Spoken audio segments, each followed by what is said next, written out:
पुराने समय की बात है। नगर में रहने वाला सबल नाम का एक लड़का अपनी ज़िंदगी से बहुत निराश था।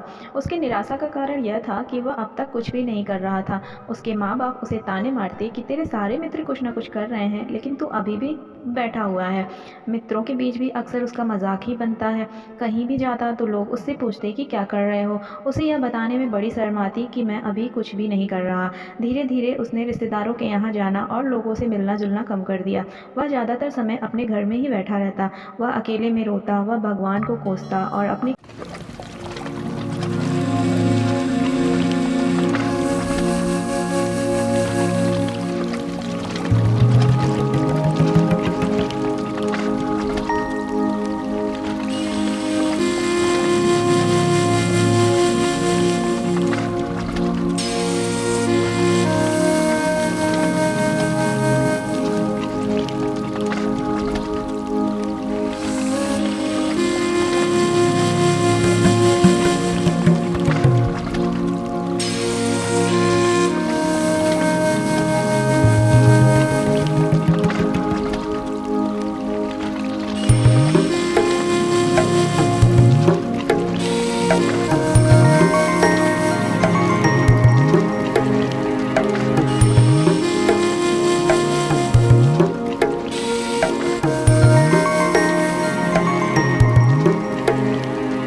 गई।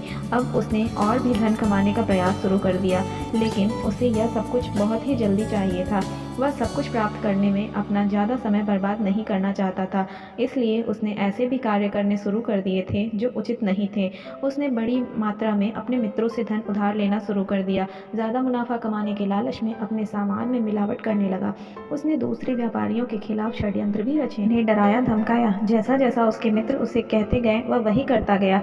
वहीं इन तरीकों से ज़्यादा धन तो कमा रहा था, लेकिन अब उसके जीवन में सुकून नहीं रह गया था। उसके मन की शांति गायब हो गई थी। उसे रातों में नींद नहीं आती थी। वह किसी उधेड़-बुन में लगा रहता था। सुख साधन की सारी वस्तुएं होने के बाद भी उसे किसी में सुख नहीं मिल रहा था।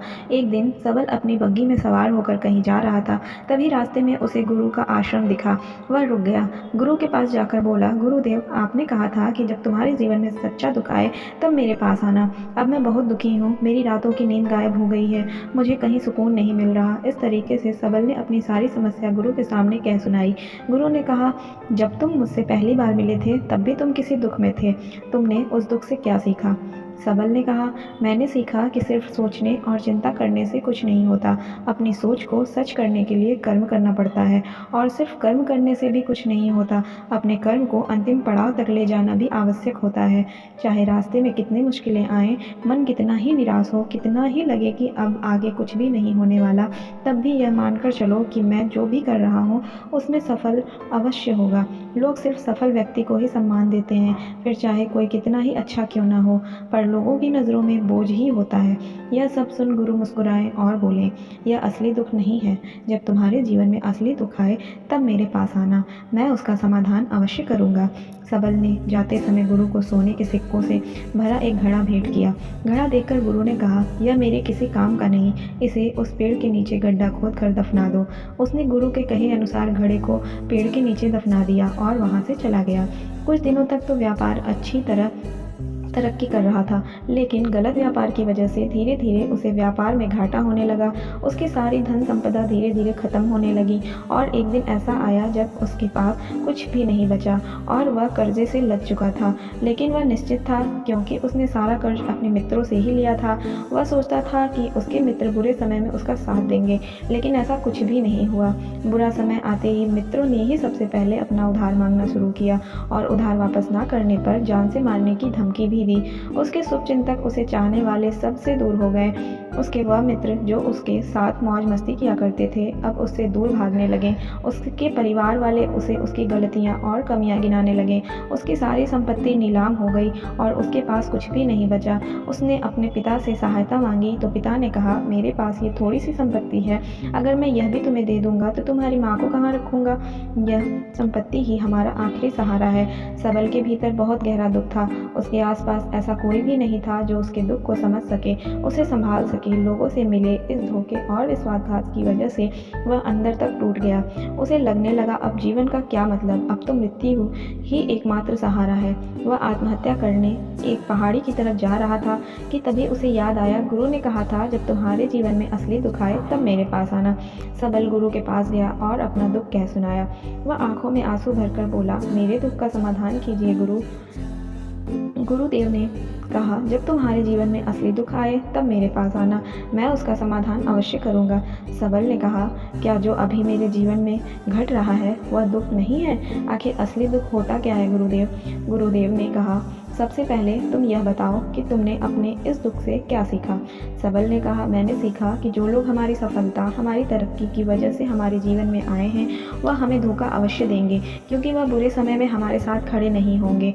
वो केवल अच्छे समय में हमारा फ़ायदा उठाएंगे और बुरे समय में छोड़कर चले जाएंगे।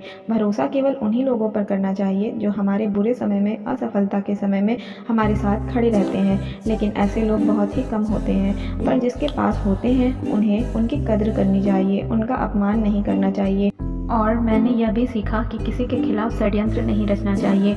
ईमानदारी और धैर्य के साथ अपना काम करना चाहिए और कभी लालच नहीं करनी चाहिए। अपना सारा दुख और अनुभव बताने के बाद सबल आंखों में आंसू भरकर गुरु के सामने बैठा रहा। थोड़ी देर बाद गुरु उठे और उस पेड़ के नीचे गड्ढा खोद कर वह घड़ा बाहर निकाला जो सोने के सिक्कों से भरा हुआ था और उसे सबल को दे दिया और कहा, जब तुम्हारे जीवन में असली दुख आए तो मेरे पास आना। सबल ने गुरु को धन्यवाद दिया और उन्हें प्रणाम कर वहाँ से चला गया। उसने उस दिन से एक छोटा व्यापार शुरू किया। अब वह एक छोटा व्यापारी बनकर भी खुश था। उसने पूरी लगन और ईमानदारी से व्यापार किया। देखते ही देखते वह अपने नगर का एक बड़ा व्यापारी बन गया। उसका जीवन खुशियों और सुविधाओं से भर गया। लेकिन कोई कितना भी अच्छा हो, कितना भी अच्छा काम करे, दान करे, पुण्य करे, लोगों की मदद करे, लेकिन जीवन में दुख तो आता ही है। तो सबल के जीवन में भी दुख आया, उसके माता पिता की मृत्यु के रूप में। वह दोनों एक ही दिन मृत्यु को प्राप्त हो गए। सबल अपने माता पिता से बहुत प्रेम करता था, इसलिए उसे उनकी मृत्यु से बहुत गहरा आघात पहुंचा। फिर उन दोनों के पार्थिव शरीर को शमशान घाट ले गया, जहां उनकी अंतिम क्रिया की गई। वहां उसने अपने माता पिता के शरीर को जलते हुए देखा तो उसका मन बेचैन हो गया। उसके अंदर बहुत से प्रश्न उठने लगे। वह घर वापस आया तो उसने अपने माता पिता के घर और संपत्ति को देखा, जिसके लिए उसके पिता हमेशा लड़ते रहते। आज वो लावारिस पड़ी है। आज उसकी देख रेख करने वाले, उसके लिए लड़ने वाले इस दुनिया से ही चले गए। उसके पिता ने जो भी कमाया था, जो भी बनाया था, वह सब यहीं रह गया था। एक दिन पहले तक किसी से भी अपनी संपत्ति के लिए लड़ जाने वाले उसके पिता आज खुद इस दुनिया से अलविदा हो गए थे। उसका मन इसी तरह के अनेक विचारों के भंवर में फंसा हुआ था। उसे अंदर से अकेला अकेलापन और डर महसूस हो रहा था। उसे कुछ खालीपन सा महसूस हो रहा था। उसे लग रहा था कुछ तो है जिसे वह समझ नहीं पा रहा। इसलिए वह गुरु के पास गया। उसे देखते गुरु ने कहा, क्या जीवन में कोई दुख है? सबल ने कहा, वैसे तो जीवन में कोई दुख नहीं है गुरुदेव, सब सुख है, सब अच्छा चल रहा है, लेकिन आज मेरे माता पिता की मृत्यु हो गई। इस घटना से मेरा मन बहुत दुखी और बेचैन है। गुरु ने कहा, इसमें दुखी होने वाली कौन सी बात है? एक दिन तो सभी के प्रियजनों को मरना ही है। हमेशा जीवित ना तो कोई रहा है और ना ही कोई रहेगा। एक दिन तो तुम्हें भी मरना ही है। हो सकता है कल ही मर जाऊं या आज भी मर सकते हो।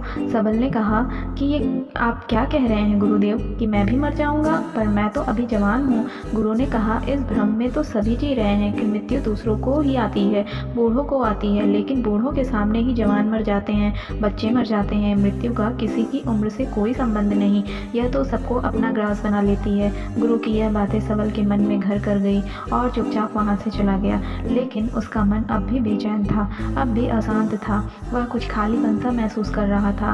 वह पूरे दिन अपने बारे में सोचता रहता कि वह कौन है, इस दुनिया में क्यों आया है, क्या सिर्फ चीज़ों का उपभोग करना और मरना ही जीवन का लक्ष्य है? ऐसे ही बहुत से प्रश्न उसके मन में लगातार उठ रहे थे, लेकिन उसे अपने किसी भी प्रश्न का उत्तर नहीं मिल पा रहा था और उसका दुख दिन ब दिन बढ़ता जा रहा था। इसलिए कुछ दिनों बाद में फिर गुरु के पास पहुंचा और बोला, गुरुदेव मैं बहुत दुखी हूँ, क्योंकि मैं यही नहीं जान पा रहा कि मैं कौन हूँ और इस दुनिया में क्यों आया हूँ। ये सुन गुरु मुस्कुराए और बोले, आज पहली बार तुम्हारे जीवन में सच्चा दुख पैदा हुआ है। वास्तव में यही है जो दुख कहलाने के लायक है कि हमें पता नहीं कि हम कौन हैं, क्यों आए हैं, क्या करना है, कैसे करना है। सबल ने कहा, गुरुदेव मेरे इस दुख का समाधान कीजिए।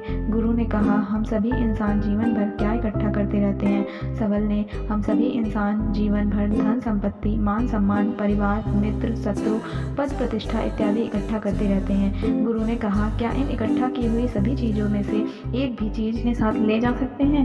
सबल ने कहा, नहीं गुरुदेव, इनमें से कुछ भी साथ नहीं जाता। मेरे माता पिता के साथ भी कुछ नहीं गया, सब तो यहीं छूट गया, घर, परिवार, संपत्ति, सब कुछ। गुरु ने कहा, अब मेरी बातों को ध्यान से सुनना। इस दुनिया में हम जो इकट्ठा करना चाहिए वह तो हम कभी इकट्ठा करते ही नहीं। चीज़ें हमारे सामने ही होती हैं, लेकिन हम उन्हें देखने का प्रयास नहीं करते। इस दुनिया में हमें जिस चीज़ को इकट्ठा करना है वह हम खुद हैं। हमें खुद को इकट्ठा करना है ताकि जब मृत्यु हो तो हम एक हो सकें और स्वयं को पहचान सकें। हम भीतर से बटे हुए हैं। हम बटे हुए हैं प्रेम में, नफरत में, क्रोध में, जलन में, क्रूरता में, धन में, संपत्ति में, पद में, प्रतिष्ठा में, मान में, पहचान में, धर्म में, जाति में, ऐसे ही सैकड़ों हजारों चीज़ों और वासनाओं में हम बटे हुए हैं। हम टुकड़ों में जीवन जी रहे हैं। इस बंटवारे की वजह से हमारी चेतना कभी एक नहीं हो पाती। हमारी चेतना शक्ति बिखर गई है। इसलिए हमारे पास इतना भी समय नहीं है, इतनी भी ऊर्जा नहीं है कि हम मुड़कर एक बार अपने भीतर देख सकें। वास्तव में जिस धन की कमी, सुविधाओं की कमी, मान सम्मान की कमी लोग दुख समझते हैं और जीवन भर उसे दुख दुख बोल कर रोते रहते हैं और उनका समाधान खोजने का प्रयास करते रहते हैं, उन्हें उसका समाधान कभी मिलेगा ही नहीं, क्योंकि जिन्हें लोग दुख कहते हैं वह असली दुख है ही नहीं। वह तो सिर्फ इंसान की चाहत है, उसकी इच्छा है, जिसकी पूर्ति कभी नहीं की जा सकती है। इसलिए यहाँ व्यक्ति को ऐसे दुखों का भी समाधान मिल ही नहीं पाता। इसलिए इन सब के ऊपर अगर अपने दुखों का परम समाधान चाहिए तो सबसे पहले अपने आप को इकट्ठा करो, अपनी ऊर्जा को इस संसार से वापस खींचो और एकत्रित करो। अपने ऊपर ध्यान दो, खुद पर ध्यान लगाओ, मृत्यु से पहले अपने आप को पहचान लो, ऐसे ही बिखरे हुए मत चलो। सबल ने कहा, तो क्या गुरुदेव हमें संसार छोड़ देना चाहिए, अपने सभी इच्छाओं को मार देना चाहिए, किसी से प्रेम नहीं करना चाहिए, धन संपत्ति नहीं इकट्ठा करनी चाहिए, मान सम्मान की आशा छोड़ देनी चाहिए? उन्होंने कहा, एक बिखरे हुए मनुष्य के अंदर से कामनाएं, इच्छाएं और वासना ऐसे ही निकलती हैं जैसे पहाड़ से कोई पत्थर गिर रहा हो, जिस पर पहाड़ का कोई नियंत्रण नहीं है सिवाय देखने, परेशान होने और कुछ खोने के। इसी प्रकार एक बिखरे हुए मनुष्य की इच्छाएं अनियंत्रित और दुखदायी होती है। उसका अनियंत्रित मन कुछ भी इच्छाएं और कल्पना करता रहता है और दुखी होता रहता है। लेकिन जब व्यक्ति एकत्रित हो जाता है तो वह जो भी करता है सब उसके नियंत्रण में रहता है, तब इच्छाएं भी उसकी इच्छा से निकलती हैं। सबल ने कहा, गुरुदेव आपने मेरे सच्चे दुख का समाधान कर दिया, आपका बहुत बहुत धन्यवाद। अब से मैं खुद को एकत्रित करने का प्रयास करूंगा। गुरु ने कहा, मानव शरीर में बहुत ऊर्जा है, बहुत शक्ति है, पर यह बेकार के कामों में बट कर रह गई है। व्यर्थ की चीज़ों में लगी रहती है। ऐसा ही है जैसे कि एक अत्यंत शक्तिशाली मशीन किसी बच्चे के हाथ में दे दी गई है और बिना सोचे समझे, बिना किसी नियंत्रण और जानकारी के किसी शक्तियों को कहीं भी बर्बाद कर रहा है। इसलिए अपनी चेतना की शक्ति पर ध्यान दो और इसे एकत्रित करो। सबल को अपने प्रश्नों का उत्तर मिल चुका था। उसने गुरु का धन्यवाद किया और चुपचाप वहाँ से चला गया। दोस्तों, उम्मीद है कि आपको ये कहानी पसंद आई होगी। धन्यवाद।